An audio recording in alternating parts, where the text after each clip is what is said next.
सहित आप सभी के चरणों में मेरा प्रणाम है, मेरा प्रणाम स्वीकार। आज मैं आप लोगों को एक विषय पे बात करूंगी, गुरु और भगवान में क्या अंतर है। आज तक हम लोगों ने भगवान की भक्ति की, पूजा की, आराधना की, लेकिन भगवान की भक्ति करने के लिए कहा गया हमको आपको भक्ति के लिए उस ईश्वर के पास जाना होगा, उस ईश्वर के शर्तों पर उतरना होगा। मतलब हमको पूजा पाठ करने के लिए हमको नहाना धोना, साफ सुथरा कपड़े पहनना, फूल प्रसाद आदि इत्यादि सारे सामग्री को इकट्ठा करना। उसके बाद हम उस भगवान के पास, जिस भी भगवान की पूजा करें उस भगवान के पास जाएंगे और उसकी पूजा करेंगे। और पूजा के बारे में बोला गया है कि 6 चीजों की जरूरत पड़ती है: ज्ञान, इच्छा, क्रिया, समर्पण, श्रद्धा और भाव।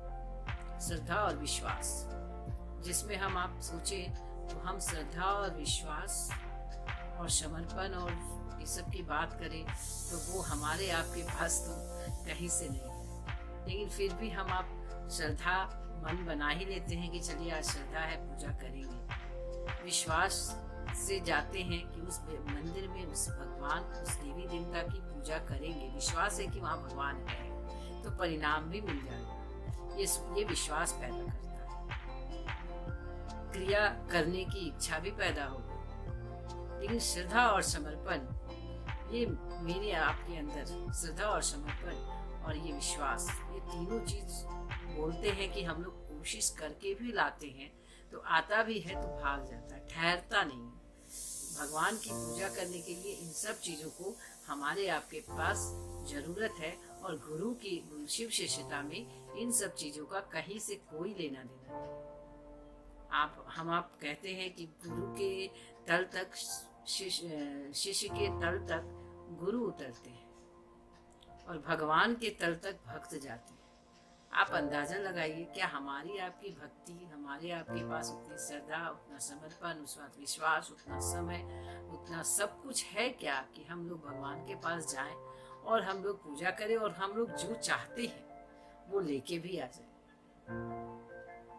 किसी को मिलता भी है, किसी को मिलता भी नहीं, कुछ कर्म फल पे भी ठहर जाता है जाके। लेकिन गुरु के पास कहा गया कि गुरु को अगर हम शिष्य भाव देंगे तो गुरु हमारे स्तर तक, शिष्य के स्तर पर आएगा और हमारे आपके शिष्य के स्तर पर हमको आपको आकर पढ़ाएगा। माने हमारे आपके जीवन के उस दायित्व को वहन करेगा जो दायित्व भगवान कभी नहीं करते। हमने इच्छा की कि हमें अभी 5 लाख रुपया दे दो, क्या आपको लगता है मुझे 5 लाख रुपया मिलेगा? नहीं मिलेगा, क्योंकि वो ईश्वर जानता है, भगवान गुरु जानता है।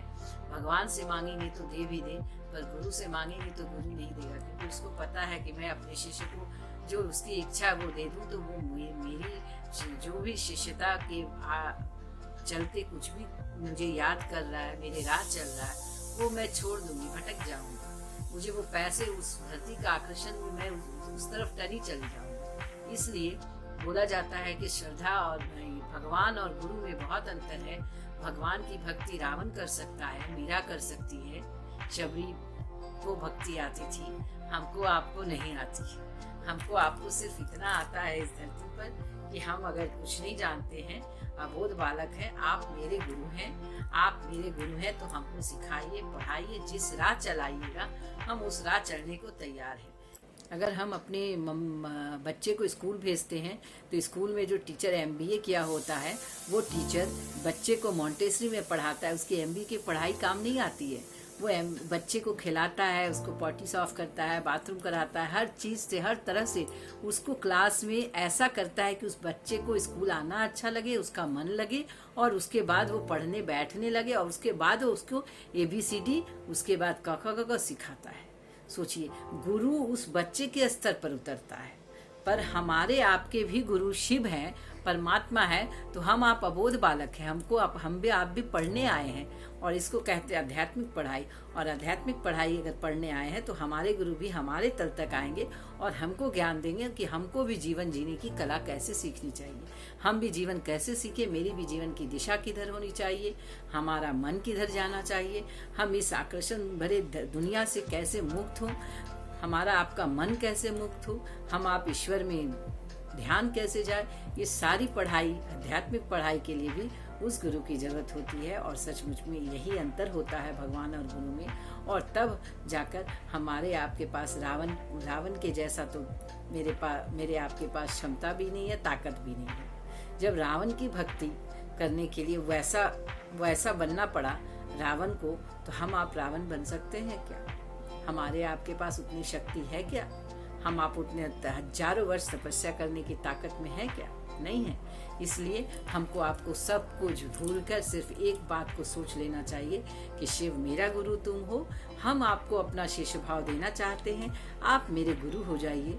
हमको कुछ नहीं चाहिए, आप मेरे गुरु होंगे तो मेरे जीवन की दशा और दिशा सब आपके ऊपर होगी और आप बदलेंगे। इसलिए मेरे गुरु आप हो, आप ही रहना और अपना हाथ मेरे दामन से कभी मत छोड़ना। मेरे दामन को ऐसा पकड़े रहना कि मैं छुड़ाना भी चाहूँ तो इस धरती का आकर्षण मुझे टाने भी तो आप मुझे अपनी ओर टानना और अपनी ओर एक दिशा देना, जो साहब की भाषा में कहते हैं आओ चले शिव की ओर। हमारा आपका मन भी उस शिव की ओर चले और कितनों को शिव की ओर ले जाने का प्रयास करे। और मेरी इस चैनल को लाइक, सब्सक्राइब और शेयर जरूर कीजिएगा। अगर अच्छा लगे तो इनबॉक्स में आप बताइएगा, तो मैं आपको इससे भी अपना बेस्ट देने का कोशिश करूंगी। गुरु से दया मांगूंगी कि आप लोगों के साथ बात करूं तो आप लोगों को मेरे गुरु समझ में आए। चलिए इसी बात के साथ मैं अपनी वाणी को गुरु के चरणों में विराम देती हूँ। आप सभी को प्रणाम है, मेरा प्रणाम स्वीकार।